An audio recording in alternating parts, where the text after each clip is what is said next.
So when you get your clay, you're going to get it from two different places possibly. The first will be a recycled bin that has these clay logs or bricks in them. This is coming out of our pug mill, so this is clay that's been recycled. It's typically a little bit softer than the clay that we get straight from the manufacturer.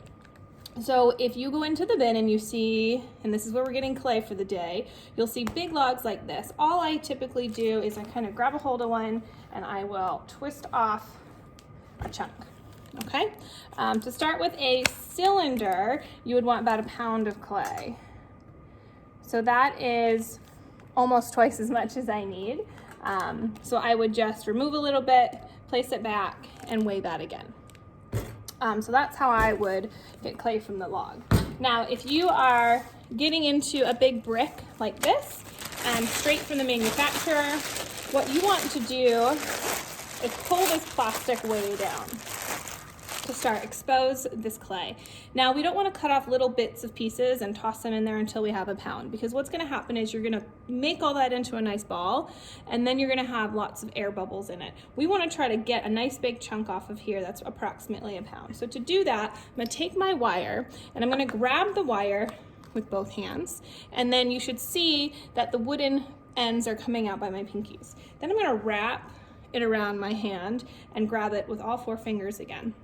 So now I've made it a little bit shorter.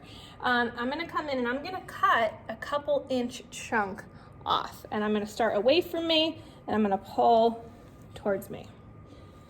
And then I'm gonna lift that chunk up. So see, that's a nice big chunk off the top.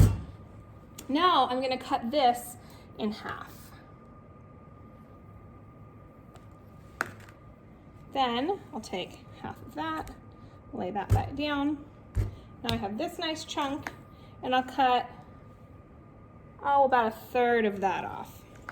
So now I have a nice piece that is just over 1 pound, so that's perfect. So this is still nice and put together, and it's not lots of little pieces that I've put back together. So there's no air bubbles inside of this because this came straight from the manufacturer. So I got my clay. I'm gonna cover this back up,